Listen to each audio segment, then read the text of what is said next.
Bismillahirrahmanirrahim. Assalamualaikum warahmatullahi wabarakatuh.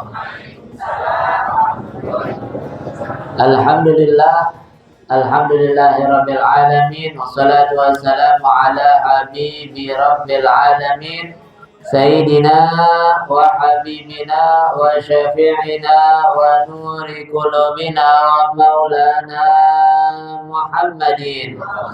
Ya Rasulullah, salamun alaik ya Rabbi wa daraji ya Rasulullah, salamun alaik ya Rabbi wa daraji ya Rasulullah, salamun alaik ya Rabbi ودرجي. اللهم صل وسلم على سيدنا محمد الفاتح لما أغلق الخاتم لما سبق ناصر الحق بالحق والهادي إلى صراطك المستقيم وعلى آله وصحبه حق قدره ومقداره العظيم. اللهم أخرجنا من ظلمات الوهم وأكرمنا بنور الفهم وافتح علينا بمعرفة العلم وحسن أخلاقنا بالحلم وسهل لنا أبواب فضلك وانشر علينا من خزائن رحمتك يا أرحم الراحمين. سبحانك لا علم لنا إلا ما علمتنا إنك أنت العليم الحكيم. رب اشرح لي صدري ويسر لي أمري واحلل عقدة من لساني يفقه قولي بجاه النبي وصحبه وآله أما بعد. Yang sama kita muliakan dan kita hormati Sahibul Bait, pimpinan Yayasan Al-Khairiyah, Bapak Haji Abdullah, Ustazah Hajah Azizah, yang kita doakan panjang umur, sehat afiat, dijauhkan dari segala penyakit zahiran wa batinan. Amin. Amin ya rabbal alamin. Yang sama kita muliakan para sesepuh, para asatizah, para guru yang hadir seluruhnya. Mudah-mudahan duduk hadirnya kita di tempat ini menjadi sebab turunnya rahmat Allah Subhanahu wa taala. Amin. Amin ya rabbal alamin. Segenap hadirin hadirat jamaah salat subuh berjamaah atau ngaji subuh, ngaji Sabtu subuh yang dirahmati oleh Allah Subhanahu wa taala. Alhamdulillah, kita bersyukur pada Allah Subhanahu wa taala di pagi hari ini, meskipun cuaca tidak mendukung, cuaca lebih mendukung kita untuk tidur. Hujan dari malam kagak berhenti-berhenti, rumah pada kebocoran, tembok pada ngerembes semuanya. Namun alhamdulillah, dengan taufik hidayah dari Allah Subhanahu wa taala, kita masih bisa hadir istiqomah di majlis ini. Semoga istiqomahnya kita terus sampai kita menghadap pada Allah Subhanahu wa taala. Amin. Amin ya rabbal alamin. Salawat beserta salam kita aturkan kepada junjungan kita Nabi besar Muhammad sallallahu alaihi wasallam yang telah menuntun kita umatnya minadz zulumati ilan nur, minal akhlaqil fasidah ilal akhlaqil karimah. Hadirin hadirat yang dimuliakan oleh Allah Subhanahu wa taala, beberapa hari ke depan, kalau nggak berubah, insya Allah hari Jumat kita masuk di tahun baru Hijriah, yaitu bulan Muharram, tahun baru Hijriah. Seperti kebiasaan kita, biasanya kita kalau udah masuk tahun baru, di malam harinya kita adakan zikir mulai dari jam 5 sore. Jadi Kamis jam 5 sore insya Allah kita zikir, doa awal tahun, doa akhir tahun. kemudian sholat tasbih, habis itu dilanjut pawai obor dan ramah tamah. Insya Allah Allah kasih kita sehat afiat, sehingga kita bisa meramaikan dan ikut serta dalam memeriahkan tahun baru Hijriah ini. Nah, nanti kalau ada yang mau ikut andil, mau ikut serta, tinggal hubungin Diana atau Ustazah Haja Azizah. Nanti tinggal dihubungin sama beliau, atau bisa langsung di TF kalau kata orang sekarang. Ibu ngerti nggak TF? Kalau Haji Biba ngerti. Kalau TF ngerti. Nah, Insya Allah, mudah-mudahan Allah kasih kita taufik hidayah. Hadirin hadirat yang dimuliakan oleh Allah Subhanahu wa taala. Kita lanjutkan kajian kita hadis Bulughul Maram sampai kepada hadis an rajulin sahiban Nabi sallallahu alaihi wasallam. An rajulin sahiban Nabiyya sallallahu alaihi wasallam qala naha Rasulullah sallallahu alaihi wasallam an taghtasila al mar'atu bi fadlir rajuli awir rajulu bi fadlir mar'ati wal yaghtarifa jami'an. Akhrajahu Abu Dawud wan Nasa'i wa isnaduhu sahihun. Jadi ini hadis yang meriwayatkan adalah sahabat. Namun di sini disebutkan dari seorang laki-laki yang bersahabat dengan Nabi. Tidak ketahuan siapa orangnya. Nah, biasanya kalau udah nggak ketahuan berarti ini ada kekurangan dalam sanadnya. Dalam sanadnya, seperti kita dapat informasi, saya dapat informasi kalau duduk di pintu jodohnya jauh, ya nggak? Kata siapa? Katanya. Kata siapa? Kata orang dulu, begitu.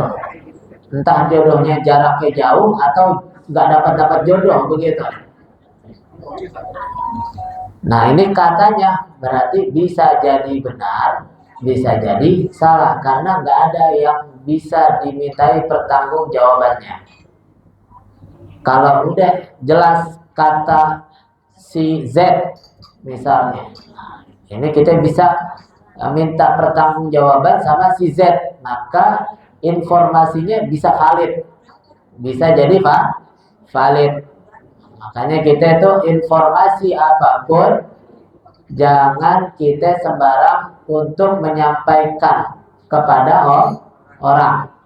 Ini kita kalau dapat informasi dari grup WhatsApp, dapat grup informasi apapun, jangan langsung kita sebar, jangan langsung kita share, tapi kita pastikan ini beritanya benar apa kagak, begitu. Sebab kalau nggak benar dan itu fitnah, kita ikut serta dalam fitnah tersebut, begitu. Waliyadzubillah, sama na'udzubillah. Nah, tapi karena ini yang nggak diketahui adalah sahabat Nabi, semua sahabat Nabi adalah orang adil. Tahu nggak adil apa? Adil ini lawan dari fasik. Adil lawan dari fasik. Siapa itu orang fasik? Orang fasik itu adalah seseorang yang pernah bikin dosa besar. Pernah bikin dosa besar, dia itu orang fasik. Atau nggak pernah bikin dosa besar, tapi sering ngelakuin dosa-dosa kecil. Tiap hari dosa kecil dikerjain. Sama, ini juga namanya orang fasik. Berarti kalau udah dia fasik, berarti bukan adil. Nah, masalahnya kita itu ketika membutuhkan yang namanya saksi, dalam pernikahan atau dalam apapun yang kita perlukan saksi dua laki atau dengan perempuannya, maka itu orang laki-lakinya harus orang yang adil. Orang yang adil. Nah sekarang di antara kita kira-kira ada nggak yang selamat dari dosa kecil atau bahkan dosa besar? Begitu. Ini gimana cara tahunya? Nah, cara tahunya ini misalnya ada orang bikin dosa besar.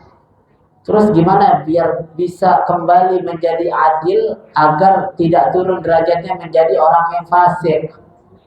Caranya adalah dengan dia bertaubat, taubatan nasuha sesuai dengan rentetan dan syarat-syaratnya.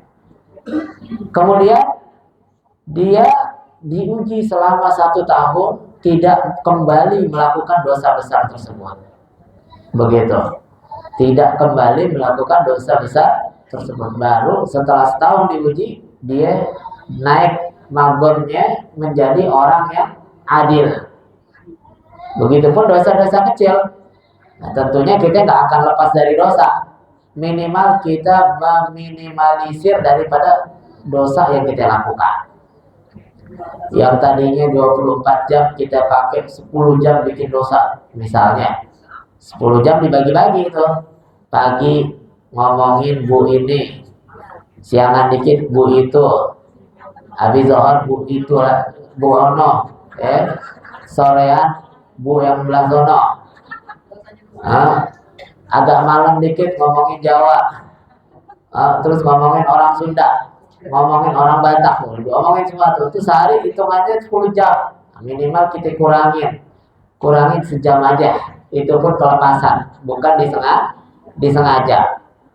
Nah kalau fasik nggak bisa jadi adil. Terus gimana kalau pernikahan yang hadir nggak ada ulamanya, nggak ada ulamanya, nggak ada yang adilnya? Tertolong kita sama pendapat ulama yang mengatakan meskipun yang hadir yang menjasiasi ada di antara mereka, nggak ada di antara mereka orang yang adil, tetap kesaksiannya masih diterima. Begitu. Jadi mesti hati-hati kita. Jangan jangan sampai derajat kita turun dari adil menuju kepada fasik. Waliyadzubillah summa na'udzubillah. Nah, sahabat semuanya adil. Makanya nggak perlu nama, cukup tahu ini sahabat Nabi, maka udah pasti nggak mungkin dusta. Udah pasti nggak bakalan bohong. Sahabat nggak akan berdusta. Begitu, walaupun nggak maksud, tapi terjaga dari dosa-dosa besar. Nah, ini mesti kita ingat nih, dusta, bohong itu termasuk dosa besar yang kita anggap gampang banget bohong. Bohong nih kita bohong apa aja dah, bohongin lakinya, bohongin bininya, atau bercanda dalam dusta. Nah, ini bahaya juga. Atau bahasa anak sekarangnya apa ya? Bahasa anak sekarangnya ngeprank. Nah, ini bukan dari adat dan ajarannya Nabi Muhammad Sallallahu Alaihi Wasallam. Jadi jangan ditiru ngeprank ini. Begitu, jangan kita ikut-ikutan ngetren seru-seruan tapi pakai ada atas dasar dusta. Nabi bercanda juga, Nabi suka bercanda, tapi bercandanya Nabi nggak ada dusta di situ, nggak ada dusta. Nah, ini sahabat Nabi terjaga daripada dusta. Kenapa dusta dikatakan dosa besar? Sebab Al-Quran katakan fanaj'al la'natallahi 'alal kadhibin. Kami jadikan laknat Allah bagi orang-orang pendusta. Biasanya kalau udah ada nas Al-Quran atau nas hadis yang ditopang dengan hadis-hadis yang lainnya, yang di situ ada penyebutan kalimat laknat, maka cenderung itu dosa adalah dosa besar. Nah, kalau dosa besar harus taubatnya dengan taubatan nasuha yang 3 syaratnya itu. Nggak bisa dengan istighfar aja, nggak bisa dengan wudhu aja atau berbuat baik aja, harus taubat dengan taubatan nasuha. Hadirin hadirat yang dimuliakan oleh Allah Subhanahu wa taala. Nah, ini hadis sahabat Nabi katakan qala Rasulullah sallallahu alaihi wasallam. Beliau menyampaikan qala naha Rasulullah sallallahu alaihi wasallam. Rasulullah melarang antagtasilal mar'atu, perempuan mandi bifadlir rajuli, air bekasnya laki-laki, awir rajuli bifadlil mar'ati, atau laki-laki mandi bekas airnya perempuan. Wal yaghtarifa jami'an, hendaknya dia mengambil air itu dengan tangan atau dengan gayungnya. Begitu. Nah, ini hadis kalau kita dengar artinya, kita nggak boleh, berarti kolor itu baknya kita bekas laki kita pakai, nggak boleh dong dipakai. Begitu. Ya, kalau kita dengar hanya menyimak dari nas hadisnya, hanya zahir hadisnya kita dengar, repot kita mau mandi. Di kamar mandi kita satu, isinya ada suami, ada anak laki, begitu, ada adik laki, ada kakak laki, repot. Nah, artinya di sini hadis memang larangan. Cuma di situ larangan sebagian ulama katakan larangan haram laisa litahrim, akan tetapi litanzih, bukan larangan menunjukkan keharaman, akan tetapi larangan menunjukkan kemakruhan. Begitu. Bahkan Imam Nawawi di kitabnya Al-Majmu' Syarah Muhadzab, beliau katakan yajuzu dzalika, boleh mandi bekas daripada air bekas perempuan, atau perempuan mandi bekas airnya laki-laki, tanpa ada kemakruhan di situ. Boleh-boleh aja. Sebab nanti ada hadis selanjutnya yang menguatkan daripada diperbolehkannya mandi bekas air perempuan. Hanya saja kembali lagi kemarin kita bahas masalah air. Kalau itu airnya sedikit dan dia mandinya mandi junub atau mandi mengangkat hadas atau membersihkan daripada najis, maka ketika air itu sedikit menjadi mustamal, boleh jadi bahkan menjadi air yang najis. Tapi kalau itu airnya banyak, maka air tersebut tidak akan berpengaruh terhadap mengangkat hadas ataupun menghilangkan najis. Begitu. Jadi dari hadis ini ulama ambil kesimpulan bahwasanya nahan mar'atu 'anil ittisal bil ma'il ladzi baqiya min ghusli rajul, jawazul ghusl lirrajuli wal mar'ati min ina'in wahidin ghurfan bil yadi. Jadi boleh tuh mandi bekasnya laki atau laki bekasnya perempuan dalam satu kolam, tapi pakai gayung. Nggak nyemplung. Begitu, nggak nyemplung ke dalam kolam yang kecil. Begitu. Kita bicara kolam yang kecil. Terus juga dari sini ulama katakan an-nahyu fil hadis litanzih. Larangan di sini adalah bukan untuk keharaman, akan tetapi untuk makruh. Sebab makruh. Nanti hadis selanjutnya lebih menjelaskan bagaimana seseorang suami yang mandi bekas istrinya, atau istri mandi bekas suaminya, atau bahkan kedua-duanya mandi dalam satu kolam bersama. Bagaimana itu nanti disebutkan di dalam hadis selanjutnya insyaallah. Dan Allah kasih sehat afiat. Begitu. Sampai di sini, kalau ada yang mau ditanya boleh bertanya, kalau bisa dijawab kita jawab. Bismillahirrahmanirrahim. Assalamualaikum warahmatullahi wabarakatuh. Kan punya ya, tadi kan Quran rajulun sahabat Nabi sallallahu alaihi wasallam, kan nggak ketahuan sahabat Rasulullah yang meriwayatkan. Ini kedudukan hadisnya sahih atau hasan atau dhaif atau gimana Ustaz? Terus habis itu kenapa bisa nggak ketahuan sahabat nabinya itu namanya siapa? Sementara masa iya ujung-ujung tiba-tiba ada hadis seperti ini. Gitu Ustaz.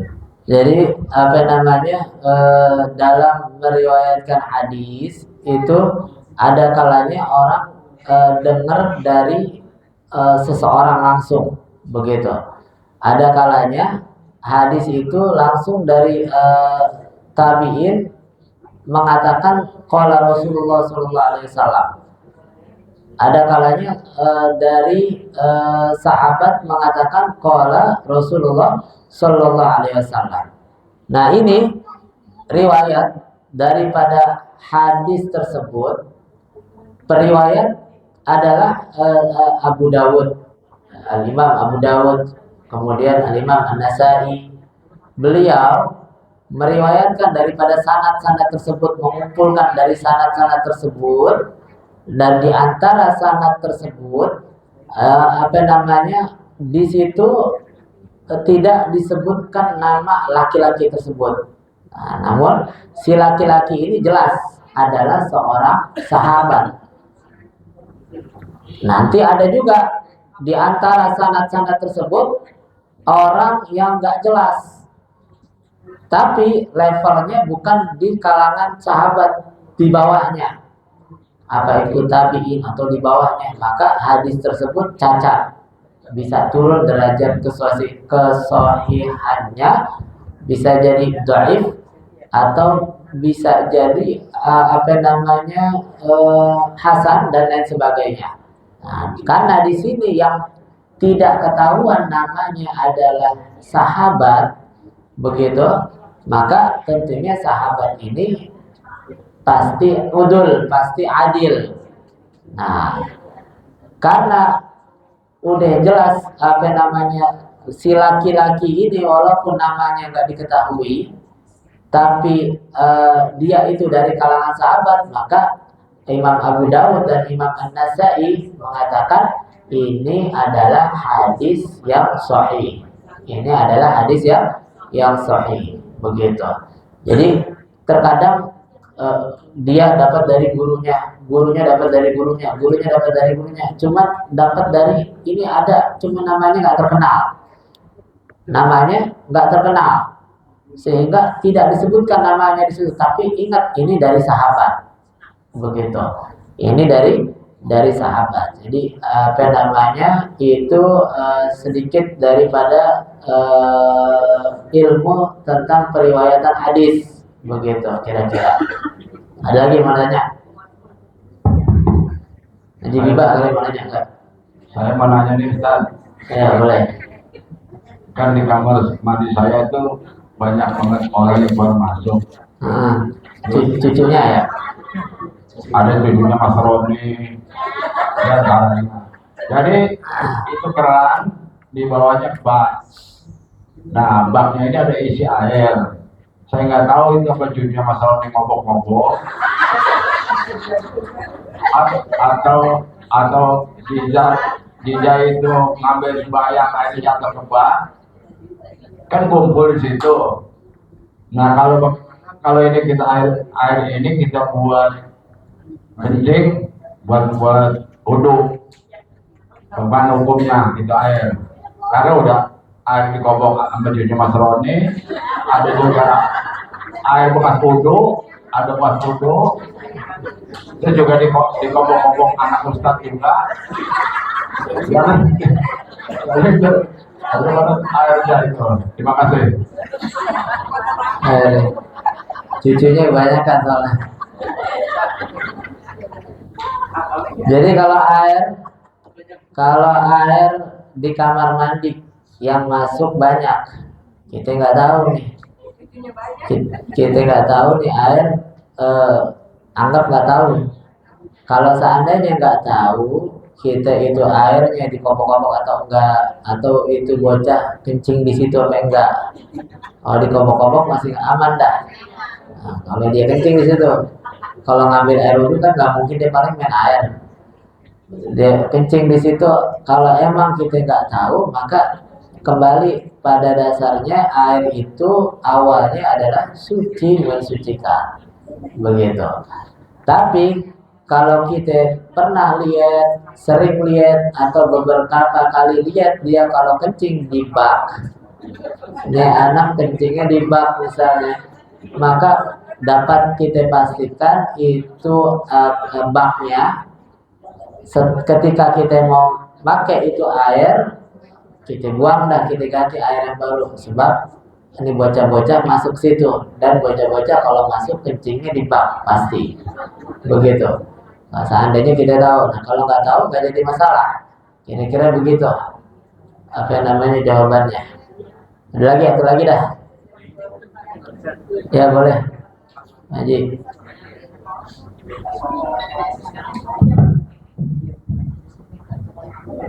Ya, assalamualaikum warahmatullahi wabarakatuh. Waalaikumsalam warahmatullahi wabarakatuh. Jadi gini Ustaz, kebiasaan kita kan setelah mandi itu biasanya berapa nih kita mau ambil wudhu. Nah, posisi kita ambil wudhu setelah mandi ini kan panjang nih, mohon maaf. Nah itu kita wudhu itu gimana Ustaz untuk hukum adabnya? Diperbolehkan atau tidak? Terima kasih Ustaz. Assalamualaikum warahmatullahi wabarakatuh. Sama tuh pertanyaan saya. Ya, sama kayak pertanyaan Cingomeh juga, begitu.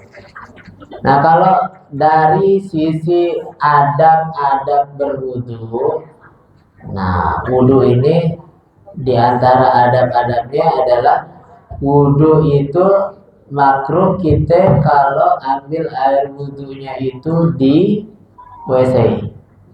Nah kamar mandi kita, wudunya di kamar mandi, kita nggak punya tempat wudu khusus. Itu kurangnya kita satu. Yang kedua, ngambil air wudu dalam keadaan tidak berpakaian juga itu makruh. Dua itu kurangnya kita, tapi ini ada masih kita bisa obatin. Kalau yang tadi kita nggak bisa obatin sebab kamar mandi kita satu campur sama WC-nya, begitu. Kalau di Jawa tuh orang-orang Jawa biasanya kamar mandi ada dua, yang satu ada WC-nya, yang satu nggak ada WC-nya, begitu. Atau kadang-kadang dia malah di depan kamar mandinya ada keran, jadi wudunya di depan kamar mandi, nggak di dalam kamar mandi, begitu. Jadi berwudu tanpa busana maka itu hukumnya makruh, begitu. Jadi makruh untuk aurat, dianggap nggak berpakaian yang kebuka auratnya ya. Nah, pakai aurat, kita kalau pakai anduk keluar auratnya kelihatan apa enggak? Begitu kira-kira. Walaupun sendirian ya, walaupun di kamar mandi sendiri, kan aurat itu gimana sesuai dari di depan siapanya, di hadapan siapanya, bisa jadi berubah. Aurat seseorang wanita bisa jadi berubah di hadapan siapanya, di hadapan laki-laki yang mahramnya. Auratnya perempuan cuma antara pusar dan lutut.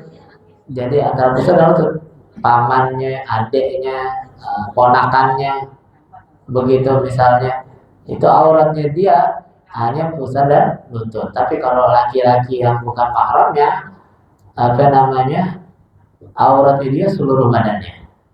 Walaupun ada perbedaan pendapat, ada yang katakan wajah sama telapak tangan, enggak. Waktu sholat beda lagi, waktu sholat auratnya wajah dan telapak tangan yang boleh terlihat. Di hadapan suami beda lagi itu. Di hadapan suaminya auratnya jibibah. Aurat perempuan di depan suaminya ada lagi, beda lagi. Tadi kan aurat depan mahramnya semua badannya. Nah kalau aurat perempuan di hadapan suaminya nggak ada aurat sama sekali, nggak ada auratnya, bebas mau lihat dari ujung rambut sampai ujung kaki, begitu bebas, boleh pamer dah kalau begitu modelnya. Satu lagi. Atau lagi boleh. Kalau kita sholat, kebetulan nih kotor bajunya ya. Iya. Nah dibuka dapat baju boleh. Sholat di mana? Sholat sendiri nih ya, jangan dibayangin sholat depan orang. Sholat sendiri nggak pakai pakaian gitu. Kan kotor bajunya.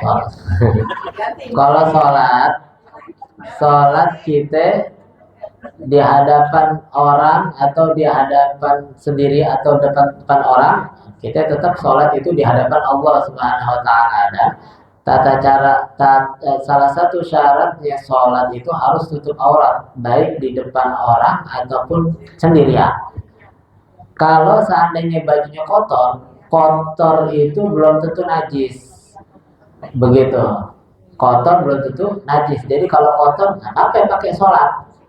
Kalau misalnya najis, terus kita nggak punya baju lagi, nggak bisa ganti baju, nggak bisa ganti baju, nggak punya baju, repot dah. Hasil nggak bisa pakai ganti baju.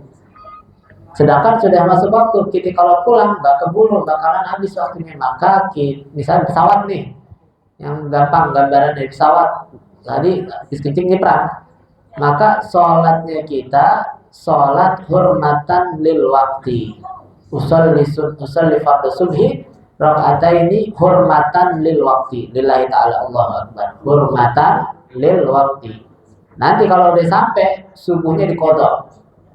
Kalau orang Betawi ngomong, ngapain pakai sholat tadi kan? Ntar dikodok-kodok juga. Orang Betawi kan malas-malas nih. Kan begitu.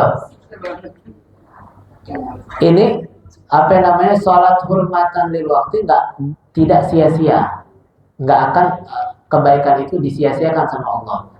Sholat hurmatan lil waktu kita ini, kalau kita boleh kasih gambarannya biar gampang, ini sebagai penolak dari dosa.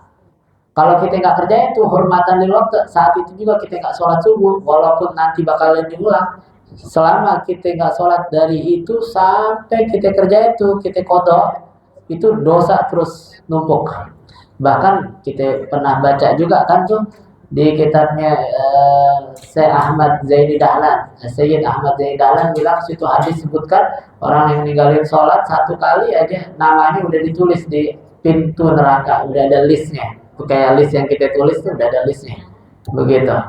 Makanya sholatan hurmatan lil waktu kalau emang gitu. Atau kalau emang itu zuhur nih najis semuanya, sampai tujuan jam 5 keburu sholat asar, niat jamat akhir. Banyak solusinya